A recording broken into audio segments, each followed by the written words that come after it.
Hey everybody, welcome to another episode of Purple Insider. Matthew Coller here inside TCO Performance Center, and with me, Kevin Seifert of ESPN. I know, Kevin, I didn't tell you were going to be on video, so I understand why you don't have the ESPN, the whole makeup thing, but I think you look great, and we're ready to talk some football. Podcast casual is what I'm calling my style right now. Does that work? No, yeah, that's perfect. I think you look like a football reporter. We all look exactly the same anyway. I'm going with vest season here because it's like what they don't know is we're not wearing pants, but that's besides. Right, well, you can't see below the waist, and that thing. just became more awkward than I needed it to be. So let's talk about football instead of anything else. Yeah. Here's where I want to talk about with you, because I have noticed that you've been taking quite an interest in the coaching situation, as everyone has, for Kevin O'Connell and the way that he has handled losing Justin Jefferson, losing Kirk Cousins. And here we are, a 5-game winning streak. Let's just start with like the hottest way we could phrase this. Coach of the year, right? Like at this point, does Kevin O'Connell not have a very strong case to be talking about coach of the year? He absolutely does. Now, if the question is he going to win it? I would bet it's D'Amico Ryans at this point, because it's usually the newcomer who gets more wins out of a team than is expected, which will raise the question about why Kevin O'Connell didn't win it last year. But that was last year, and I guess there's nothing we can do about that. But I can't. I mean, it is what he has produced in terms of wins. Like, forget style, forget anything else. Like, what he's produced in terms of wins, given the amount of players he's lost. Having to start 3 different quarterbacks in 3 different games, navigating Josh Dobbs, who I don't care if he's the president of Mensa, like he still needed a lot of help to get through that game in Atlanta, and to basically be his eyes and ears was incredible. And then, then to continue it, to think of it all without Justin Jefferson, at least this 5-game winning streak, is just an incredible accomplishment. And I think it takes him from being a guy that is one of Sean McVay's whiz kids, who are sprinkled throughout the league, they've all had their levels of success, to someone who has stepped way beyond the scheme and way beyond play calling to be a genuinely impressive leader in a time when they very easily could have crumbled. And I think that's what stands out to me, is how often we roll our eyes when coaches talk about their culture and their pet theories and everything else, but they usually don't get tested until things get very hard. Yeah. And for last year, I'm not saying there was no adversity for them last year, but man, Kevin O'Connell must have felt like he did something really right with God, the way things worked out. Yeah. They won every late game. They didn't have any real key injuries. And everything just went right for him. The locker room came together pretty quickly. Yeah. Kirk Cousins played very well last year, especially at the end of games. And then he goes into this year, and it was like, oh, that deal with the devil, it's up. And now he comes to take your soul in the form of fumbling the ball at an insane rate to start the season. You start 0-3. The defense looks pretty terrible at the beginning of the year. And there was really no reason at that point, even at 1-4, to believe that this was going anywhere except for a fairly high draft pick town. Yeah. And yet the way he's brought it together, we see it with the players connecting with each other in even like small ways. Like Justin Jefferson is hurt, but he's on the sideline. We heard about this today, helping Jordan Addison identify coverages and stuff that he's getting. Like there seems to be all these micro examples of players coming together, which I think starts with O'Connell. Do you feel like that is the key to this? Like what is it that is separating him from other coaches in this ability to keep everybody pulling together? Well, I think it's belief partly. I think back to the Vikings, when they win, they always put his post-game speeches on their social media, and the post-game speech after they beat Carolina, their first game of the year, is he's very excited, he's going through it, and at the end he goes, and away we effing go. And I kind of laughed, honestly, because you just went to beat, arguably the worst team in football, and you needed to get 3 sacks from Harrison Smith to do it, and including the play. I mean, it wasn't a resounding victory by any stretch of the imagination, but he believed it was. And sometimes you can will a little bit of that into existence. I do think it's also just his personal approach. Like, I kind of laughed at at what he said, but not the way he said it. Like, it was very genuine, and like it wasn't over the top football coachy. And I think players, by the time they get to the NFL, most of them, especially a veteran locker room like this, like they know the difference between a guy trying to give a rah-rah speech and somebody basically giving them his honest feeling. And his honest feeling was that they were poised to go. And since that point, they're 5-1. And so I think that is part of it. It's not the only part. I even think last year, like we all talked about how lucky they were, and they were lucky, but there were not all of the reasons they were winning games was luck. Like there was a nuance there that I think people just kind of glossed over. To be that consistently good at the end of games means you have your situational mastery under control. You have taught play, as the coach, and you've taught the players how to play in those situations and given them the empowered them to be able to do that. And you set up a culture that supports it. And so I think while they were absolutely getting a lot luckier last year than they did in the beginning of this year, it wasn't the only reason they were good. And if you look at the beginning of last season until now, he's got like the 5th best winning percentage of any coach in the NFL. I think what we often see when a coach goes through what they went through early in the season is it's not so much that the players stop trying to win or anything like that. Like, I don't think players in the NFL really give up. I mean, you got to be extreme. You got to be like whatever's happening with the New England Patriots to see players really give up. But for the most part, you'll even see a team like, hey, Houston Texans won that last game of last year to get themselves CJ Stroud. There are many, many of these examples where the Jaguars, even under when Urban Meyer gets fired, or was he still there at that point when they beat Philadelphia? Or no, Indianapolis. Yeah, they beat Indianapolis to keep Indianapolis out of the playoffs with Carson Wentz. Like, these are professional players, and they know what they put on tape is important, so they're not going to stop trying. But what we see a lot of times is the coach goes crazy, like just with the amount of pressure and the amount of things that they try to overcompensate for when they're losing and making too many changes.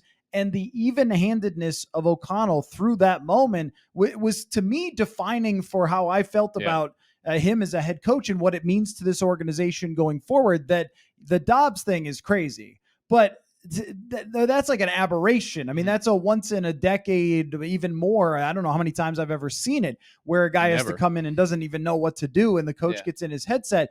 That's going to be what stands out more to people. And because he's a former quarterback, he's capable. To me, it's more of how the 0-3 and 1-4 was handled. And just, I mean, look at another coach who was hired at the same time as him, Josh McDaniels, and look at everything that's leaked out. We always find out when the players don't like the coach eventually. The Urban Meyer you mentioned is another example. It doesn't always happen in real time, but we eventually always hear the stories that the players are experiencing. They're telling their agents, they're telling other people around the league, and it gets out.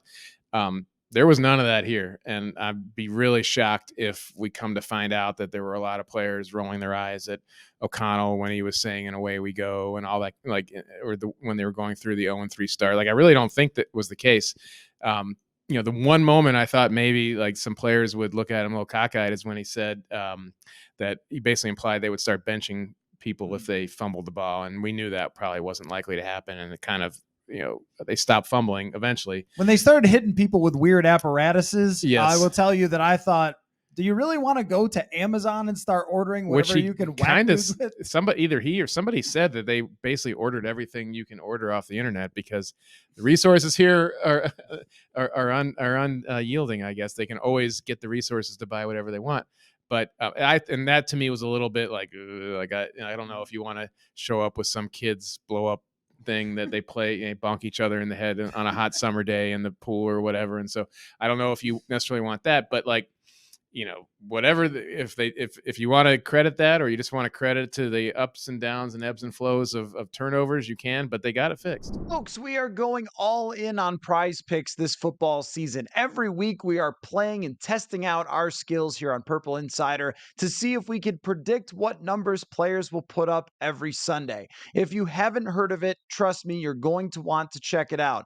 Prize Picks is the easiest and best way to play daily fantasy. Instead of battling against thousands of other players and people who spend their entire lives doing fantasy, all you do is pick more or less on between 2 and 6 player stat projections. So say a quarterback's number is 250.5 yards, go more or less, and bang, you are playing. And you can pick from hundreds of players and numbers this football season. The cool thing is that it's quick and easy and does not cost an arm and a leg. You can turn $10 into 250 just like that. Again, the perfect way to fit it into a busy day. Click, click, and you're playing. This isn't just something that I like. You're going to hear us doing every single week, Prize Picks on the show on Purple Insider. So go to prizepicks.com/purple and use the code PURPLE for a first deposit match up to $100.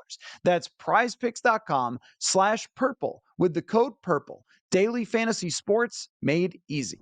Yeah, and to me, I don't think a coach has the ability to solve fumbles. Yeah. Like the fumbles they are random. Also, who recovers them is random. So they had an absurd amount of fumbles, but it was crazy that they almost never recovered their own fumbles or the other team's fumbles. Still, I will tell you that I was looking at every other metric, yards per play, all these other things, and there was nothing that indicated to me that this team was going to be different. I thought they would get back in the playoff race because I've seen this movie many times before, but I'm now realizing that there's a different director to the same movie, that, they might have been able to pull this off in 2021 had the director not have lost his mind in the middle of that season, which all the things that happened, I understand why Zimmer did, but still there wasn't an even-handedness there. There was players at the end of that era who were calling it, what was it, culture of fear or whatever it might have been.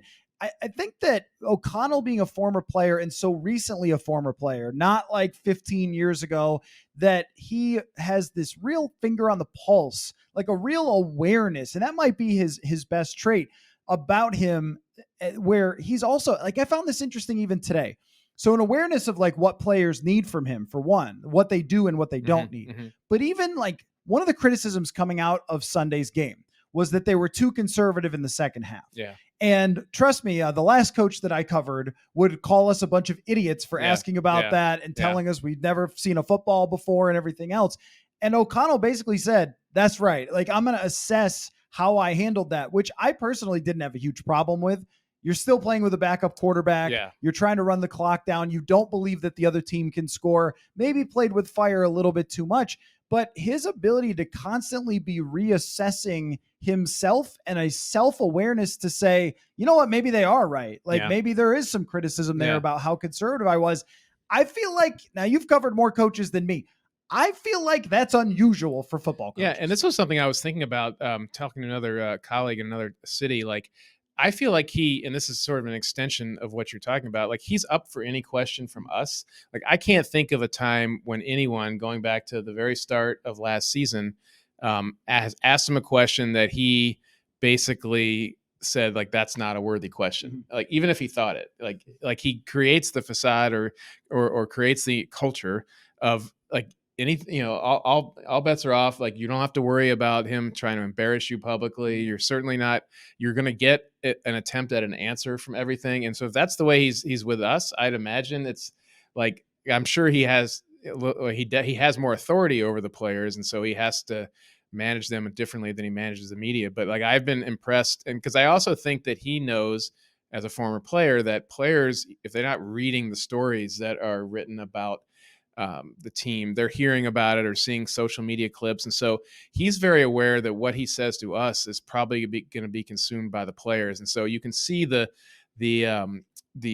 wheels turning in his head. Is like, okay, you asked me about Justin Jefferson. I'm going to say something here and Justin Jefferson's going to hear it. So I want to make sure it's something that we're all on the same page with. So and while sometimes that helps deliver a message, it also helps prevent fires that happen almost on every team every season, where a player sees something in the media and says, and gets ticked off, justified or not. And so I'm sure as a player, he didn't want to read things said about him that hadn't been said to him. And so I see that's just a very small part of it, the interaction with us, but I see that as having a larger a larger sort of impact on his relationship with players. I completely agree. And because former Vikings players have told me about with Zimmer, one of the things that would drive them crazy is when they would hear something from the head coach. And I hate to make this a comparison, but it's the only two coaches I've covered. Yeah. And it's very different approaches. Yeah. And so Zimmer would say some things to us that were different than his actual message inside the locker room and to the players. And sometimes it was also way too far of being way too revealing to us, like saying Anthony Barr has a tendency to coast, things like that. Like that really upset the locker room because Barr was playing through an injury that year and everybody knew it. It was like, wait a minute, tendency to coast. Like the guy's playing out there hurt. He probably shouldn't even be playing. And so then, like you said, like those things, every family watches them. They all read what's written about it. The press conferences are streamed. So if there's something that gets said about a player, there's tweets that are tagging that player. They're not going to miss it. Yeah. And the delicacy of the Jefferson situation is just another example of this, where that man wants Justin Jefferson back on his football team. Desperately wants him back. I mean, like you could praise Jalen Naylor. I thought Naylor was fine. He ain't Justin Jefferson, right? He's probably watching CD Lamb being like, I have that here. Right. I just want to get it back. So he could easily, and we've seen coaches do this before, pressure through the media. Well, Jefferson's, he's just got to push it. He's got to push himself. And instead, he has played it very safely. He's depressurizing it. Right. Like we want more information, bro. When is he coming back? Please tell us right now. And at every turn, he's been like, well, we don't want to get him hurt and everything else, which is what Justin doesn't want. And so those messages are matching up. And I can't remember a time where, whether it was Cousins or whether it was him, maybe the 4th and 8 check down, there's almost no times where we've been like, oh, a player told us this, but then the coach told us this. So who's actually got it right? That is very difficult to achieve. I feel like when you have to talk for 20 minutes 4 different times during a week. Well, he's obviously gifted with gab, about gab. Has the gift of gab. He can gab. And people forget, like after he retired as a player, like, he was kind of trying to figure out what he wanted to do. And he was in the media for a while. He was, not only was he like doing color analyst on CBS college football, but like he was, if you go to YouTube, there's like random interviews he did in the hallway at the combine for, I think CBS or somebody, like just totally random. I think it was, one of them was like Andy Dalton or something. It was a weird combination of people, but so he definitely has the ability to articulate his thoughts and say them in a measured way and not get himself into trouble. I think back to what Adam Thielen said during training camp last year. So basically their first training camp with the guy, and things had, they'd had a bad practice or whatever. And Thielen's, thought to himself, is like, is this guy ever going to rip us? Because he was just, saying like, in a sort of the kind of positive way of saying like, we can do better than this, or something very, very kind of pleasant, I guess, in football terms, at least. And Thielen was just like so blown away. He's like, what do we have to do to get ripped? And he's like, it's not just that I'm used to Zimmer. He's like, this is my high school coach, my college coach, my Pee Wee, Pop Warner coach. All football coaches rip the crap out of people for sport during practice. Like that's your invitation to speak like exceptionally rudely to people and like insult things that you would never be allowed to do in any other workplace. And it's totally normal. And O'Connell doesn't do that. And it was part of when I was reporting a story last year about the relationship between Kirk Cousins and O'Connell, and how it was probably easy to say, well, Cousins, was treated badly by Zimmer and great by O'Connell, and nobody accepted that premise. But what I remember Patrick Peterson telling me is that, it doesn't have to be like one guy's bad, this guy's good. Like there just has to be the good match. And O'Connell has a way of identifying and being a good match for all of these guys. And I'm sure there's players who've been upset with him. I'm sure there's people out in the world who wish Kevin O'Connell wasn't the Vikings coach. It's just a fact of life, but he's exceptionally good at personal interaction, keeping it positive, keeping it productive, but also like avoiding conflict, I guess is the best way to put it. Well, I haven't heard from the Harbaugh people recently. There were still at 0-3, there were Harbaugh people saying, you know what? I was always into hiring Harbaugh. Yeah, well, he's a lunatic. So I think you're fine in not having done that. Yeah. But to your point about being a fit, Sam Bradford will tell you he got along with Mike Zimmer great. Yeah. They saw football the same way. They really liked each other. Sam Bradford told me that they would text about ball. They would talk about all sorts of different coverages, different things. Obviously, everyone knows the Teddy Bridgewater relationship. Yeah. And that's why I don't like to say, hey, Zimmer was hated quarterbacks and then whatever else. But it was clear that he and Kirk Cousins never gelled. And whose fault that is, I guess you can probably debate that too. Mm-hmm. But Cousins already had a previous relationship with O'Connell. Mm-hmm. And the best way I can describe it is O'Connell handles head coach like a position coach, because usually position coaches are a lot more the good cop to the bad cop head coach who's mad at the players all the time. So they kind of embrace. And that's been interesting. What I wondered about when he was hired and early in the process, and it still comes to my mind sometimes, is like, can this guy like turn it on if he has to get his team in line? But the thing is that they are already in line. It's not like you have to push some button that sends a message to your players when they kind of always fly the same way. That presumes that there's always a call. There's always going to be a call to be a jerk, to be a football jerk, I guess I should say. And like curse people out, throw the training table, dump the training table, all the things, from Bull Durham, and we're going to date ourselves, but make everybody run in the shower and then read them the riot act. Like, that assumes that that's the only way to get through to people. It assumes it's the only way to motivate people. It assumes it's the only way to turn around, to right a sinking ship, I guess. And it's not. And like, maybe that's something that wouldn't have been accepted 10 or 15 years ago. But, and maybe when you're a 38-year-old head coach, you can, you need to do that. You're not in a position to stand on a chair and scream and yell. And maybe when he's 58 and coaching, being a head coach, he'll act differently. But one thing he said, I think, and so many people, I think, have smartly said, is that you can't fake who you are. Like, no one who knows Kevin O'Connell would believe it was genuine if he started, profanity-laced tirade, and became profanity-laced tirade guy. That would not be genuine. No one would be motivated by that. They would think he was just acting that way, and it wouldn't work. So he's best off, and this is what he's pursued, using his own personality, his own approach, seeing how far that will take it. And I think when we evaluate coaches, a lot of times it's game day, and that's because that's like the biggest moments, and that's what everybody sees. Like all the fans see game day. But what I found is that there are shortcomings in his game on game day, I think. Okay. I think he is so focused on the quarterback that there will be some decisions that he regrets, from when to be conservative versus when to be aggressive. Not that he doesn't acknowledge some of these things, but that it's not perfect. Yeah. And I don't know that there are any coaches, maybe John Harbaugh is as close as it gets to like nailing all the numbers things time in and time out. But I think that we put too much on that. Like, did you punt? And look, I'm as big as anti-punt as anybody in the world. But what I think we've really seen here is the combination of connecting with your team and game planning to get receivers open and blocking schemes and just little things that have been done. Because I want to talk about that part of this whole thing with his connection with Josh Dobbs. The headset thing is wild.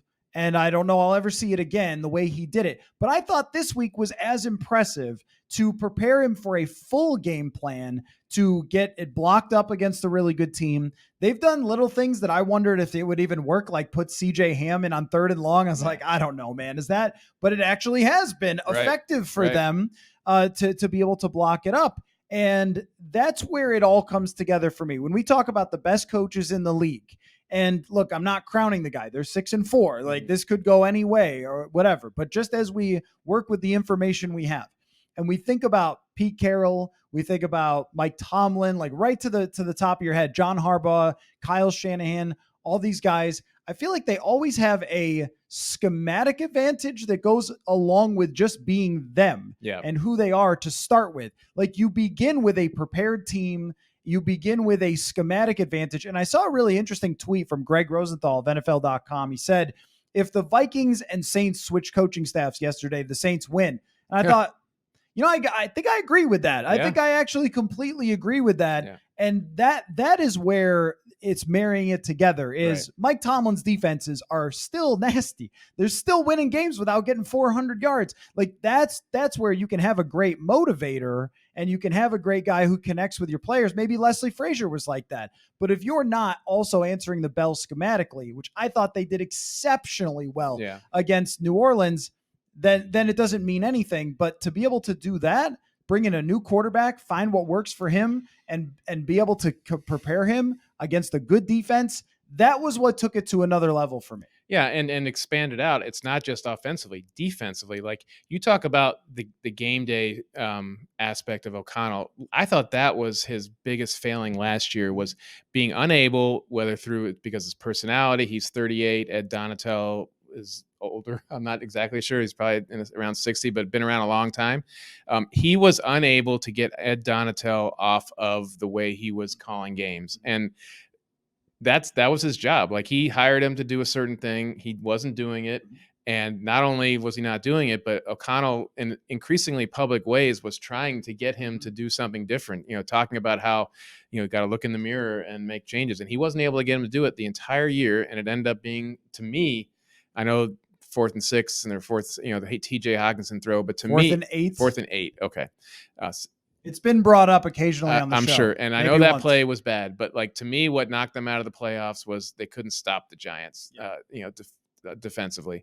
And so that ended up scuttling what was otherwise a great year. So he did, make the change. And, Brian Flores, I think, is just a much better defensive coordinator than Ed Donatel. And we don't even have to debate that. But O'Connell has gotten it to where he and Brian Flores are on the same page in terms of what he wants them to do. And I think they kind of worked through some of the early blitz rates and have gotten to a place where everybody's really happy. So that part of O'Connell's performance last year has dramatically improved, if only because the person he has in the job is more on the same page. But we can talk about all the things that O'Connell did with Josh Dobbs and has done with the scheme without Justin Jefferson. But I think he also gets some of the credit for managing a much better defense, or managing an improvement in the defense through a coordinator that is able and willing to execute the vision that he had in the first place. Well, and also acknowledging that mistake that Ed Donatel's defense was not a fit for his own personal philosophy and how defense should be played, and fixing it. I also think too, have you ever heard the George Carlin famous baseball and football thing? Yeah. Okay. So if you haven't heard it, go find it. It's on YouTube. So if you're watching on YouTube, wait till the end of this, go find it. But George Carlin's famous bit was basically like, baseball, it's sunny outside, and if it rains, we all go home. Football, they send blitzes and they're in the trenches. That to me is coaching offense versus coaching defense. Fair. And with offense, it's like, we're route combinations and look at how many different fun, creative things we could do. And defense is, we need to murder opponent and we need to blitz and send people and play physical. And, I think Flores has a lot more than Ed Donatel for that grit to him. That is what is needed. And the aggressive approach, everybody feels like they're involved with him as well. But the aggressive approach is always going to resonate more with players than let's just sit back and let the other team complete a bunch of passes on us. I mean, I just feel like the buy-in on that defensive side has been really valuable. And I think this speaks to, it's not just Brian Flores, Keenan McCardle. Here's another receiver under Keenan McCardle, like Jordan Addison, looking like a star. Brandon Powell is not a guy who was really considered a receiver before this year. He was a running back. And I don't want to connect 100% like receiver coach to look at this, but how can you not? And so I feel like quarterback coach who's had to manage all of this and be an extension of O'Connell. Chris O'Hara, no one knows his name, but this is another guy. Their offensive line coach. They all of a sudden pass block and they bring in Reisner, and now, Dobbs has time to throw. I think one of the biggest failings of the previous regime was the coaching staff really corroded over the year. I don't think people wanted to work here. And now they have, I think, one of the best and most complete coaching staffs, which I guess leads me to, are we going to be talking like this in a couple weeks, right? Because this is the NFL, right? So it feels like this has all come together in a way that I've only seen a couple times. 2017 is probably the best example, with good coaching, players, everybody fitting into their role, buying in, but they're losing Jordan Hicks here. That's going to be a problem. We don't know when Jefferson is back. Josh Dobbs still does have a previous record of turning the ball over a lot. Like we just spent a lot of time saying, wow, they are just amazing. do you want to pour some water on that, or like how are you feeling about Well, this? eventually, personnel attrition will get you. They're also, you didn't mention there. Alexander Madison is in the concussion protocol, and while he hasn't had the greatest of seasons, you don't have the backup that they wanted there either in Cam Akers, and so now you're talking about going to Denver and starting your number 3 running back with a kick returner as the number 4, and then maybe a rookie that's been on the practice squad, and Dwayne McBride. Myles Gaskin also. Well, Myles Gaskin was just signed. Frankly, you might think, and this is, other teams have done this too. When you get in a real emergency at running back, you go fullback, CJ Ham, but that we'll wait on that one. But eventually, if you don't start getting some of those players back, and we know Justin Jefferson is going to be back sooner than later, if not this week, but it hurts. And there's no rule that says, now Ivan Pace is going to be the green dot for Jordan Hicks. Like, what if he gets hurt, or what if he just isn't able to do it? Like, what do you do then? And so eventually you run out of players. This is what it eventually comes down to. If it's going to be this kind of season, maybe they've just hit a bad spot, and these things ebb and flow. And some of these guys that we're talking about are definitely going to come back. It does sound like Jordan Hicks, barring complications from his compartment syndrome, will be back at some point. And they'll start getting more players, but they do have a very favorable schedule here for the next 3 weeks, and then you get into the Cincinnati and Detroit twice, which we've always talked about is going to be a really tough end to the year, and especially if you're going to need to win some of those games to make the playoffs, as I think they probably are going to. And the bye week is brutal for us because this is a lot of football we've covered without any sort of time off. Not that I'm complaining, football, but for a team that has been as banged up as they are, having it late in the season gives them an opportunity, like even Marcus Davenport, right, potentially coming back, and Jordan Hicks at some point will return, that they could be healthier down the stretch going into those games than your average team, which could play in their benefit. None of this is going to matter, though, if Josh Dobbs doesn't continue to play great. So let's talk about that. Okay. The quarterback situation is the fascination of the entire football world. Everyone is talking about Dobbs mania or whatever you want. I don't know. Magic. Whatever it is. I think with Dobbs, there's a lot of things that I see that could continue. Like his physical skill is just not going away. Yeah. How smart he is how well he fits with a quarterback coach who's going to put a lot onto his plate and ask him to read. And also his communication seems to be tremendous with the coaching staff. All of that can carry on. I've also seen one of the smartest people on earth, Ryan Fitzpatrick, have hot runs and then fall off the edge of a cliff. Josh McCown, who probably knows more football and more systems than any person on earth. He also had that run with Chicago where he was amazing, and then Tampa Bay signed him. And after that, you know how it went. I mean, how are you feeling about this? Like, I guess if you want to talk short and long term, or short first and then long term, just like, what is your sense after watching 2 really remarkable and memorable games of Josh Dobbs? Yeah, I thought this last week after Atlanta, and still think this. I think he was sort of the perfect candidate for exactly what they needed, which was somebody to come in and be smart enough to get his wits about him to the point where he could function on a snap-to-snap basis, but also with the athleticism to counteract the times when he didn't know what to do, or couldn't find a guy to throw to, or didn't feel comfortable yet throwing to it. So he had these really 2 unique skill sets that are awfully important when you're dropping in, you're parachuting into a team.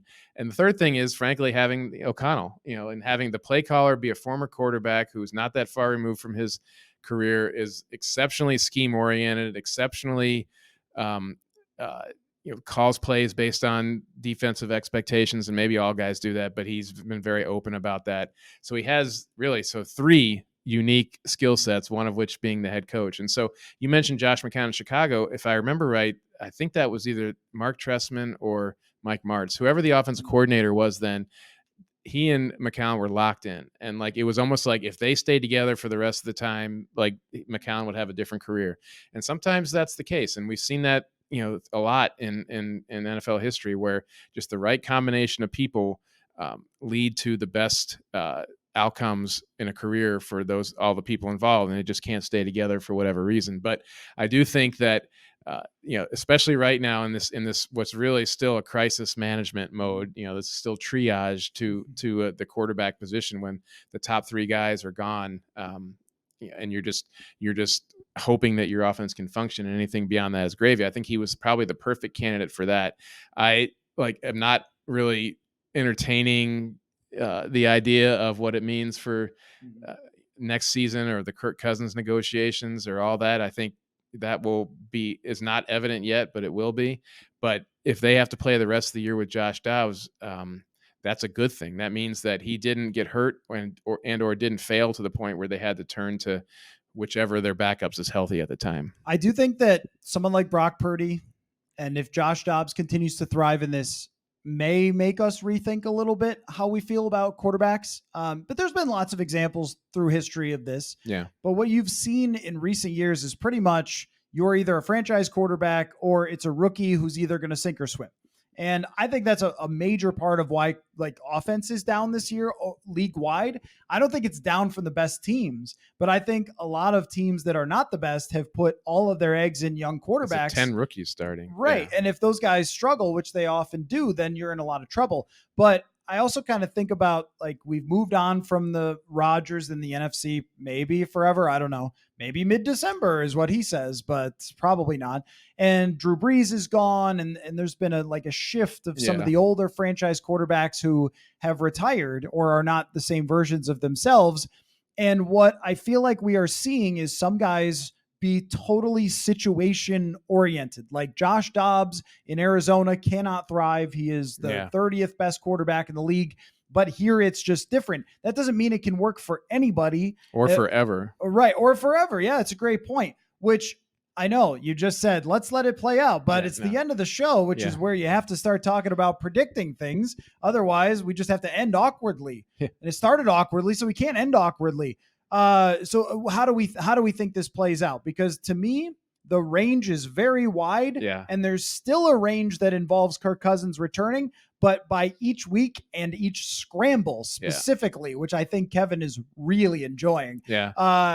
I think it becomes less likely that Cousins returns with each great game by Josh Dobbs, not just because of Dobbs, but also because of the idea that you can have someone else play quarterback other than Kirk and have a successful offense. Yeah. And you could, I guess the middle range you can envision, if you want to envision, is Josh Dobbs as a bridge to somebody they draft next year or the year after. Not saying he's going to be their guy for the next 10 years. Could be Jaron Hall that takes over for him one day, although I think they're only like 3 years different age-wise. But ultimately, when they have to decide Cousins versus Dobbs, they'll probably have to be thinking, if they have to decide this, they'll probably be thinking is the mobility and probably the lower financial impact that Dobbs would bring worth whatever drop-off there would be. And there is a drop-off in the precision downfield passing that Kirk had mastered here and will probably be able to replicate next year and beyond here or somewhere if he's not playing here. And that's the calculus that Kwesi Adofo-Mensah will have to decide. Like that chunk, like the difference there is what's more valuable to him. And so it might be that they say, hey, we have a pretty good team. Like, let's not mess with it. Kirk has, been great. He's going to be 100%. But certainly it's tempting to have that thought, I think, at the end of the season, if he continues to do what he's doing. And even then, you never know. I mean, the Case Keenum, here, the reason Kirk Cousins ended up here is because the Vikings decided that Case Keenum coming in as a backup and taking them to the NFC Championship game was not enough to get them to commit to him long-term. And that might have been the right decision. That might have been a perfect storm of him and Pat Shurmur as the offense coordinator being in lockstep, and everybody, that was, sometimes things just happen in a bottle for one season. And the biggest mistake you can make is thinking that it's going to continue on. And so I think that'll be a lot of what the rational thought process will be. I don't know what the crazy range is on either side, but to me, that's where it'll all end up. And they're also going to have to evaluate what they think of these quarterbacks. Jalen Daniels looks fine to me from LSU. There's a guy who can run and throw the ball pretty impressively. He's kind of, I think, emerged more recently as someone who is intriguing as a potential draft pick, but there's quite a few of these guys. Even Bo Nix is a pretty good athlete. I just am going to rest on this one moment that I'm going to think of for a while. When Dobbs runs into the end zone and O'Connell turns around and throws his hands up to the crowd, as in, like, I screwed up that play call and that man scored a touchdown. Yeah. And how many times could we say that? A lot of times it would be post games of, hey, what happened on that third down? And, well, that's on me. I didn't give him the good enough play call. It's like, well, you didn't give him a good enough play call on that touchdown either, but he scored a touchdown. Right. That's kind of the point, is that a lot of the reason the Vikings would rest on, did they convert third down and long or not on a week-to-week basis? And they wouldn't have the highest scoring percentages on drives and a lot of 3-and-outs and a lot of punts, despite high statistics for Cousins, is that he can't make you right. Yeah. And so even though he can complete a pass and a 3rd and 10, he can't get the first down a lot of times. And that's just a dynamic that I think seeing that at play has to be pretty attractive. But I think that like Cousins can't make it right on the ground, but there are definitely plays where he's made throws that Josh Dobbs and other people probably can't, that he saved a bad play call with a great read or a great precision throw, or just, having something with having a communication with a receiver that leads to something off schedule. So there is value in that too. But clearly it's, if you have the ability to make it right by just making people miss, that's a lot higher percentage than getting that precision type throw that most quarterbacks can't make. Yeah. To me, it's continuing to keep the sticks moving more than what your stats look like. But of course, Cousins was really good at not turning the ball over too much at times. And, with Dobbs, that's still a concern. And with a rookie quarterback, it's very much, well, now do we view ourselves as a team that's ready to win, but we're going to bring in a rookie? But then chicken or egg, can a rookie win right away, which we have seen before in history if you have the right setup for them? So it's still remains a very complicated situation that Dobbs has added another very interesting layer to, which, guess what? We're going to talk about some more. And you know what? There may be another podcast down the road where you and I discuss the quarterback situation. I guess we'll find out. And there could be other players involved that we don't even know who they are at this point. Maybe Kyler Murray looked pretty good. I don't know. Hard to say. But we will be here to find out. Kevin Seifert of ESPN obviously does tremendous work, as you all know. And thank you all for watching, listening, or however you're consuming this. Take care, everybody. Football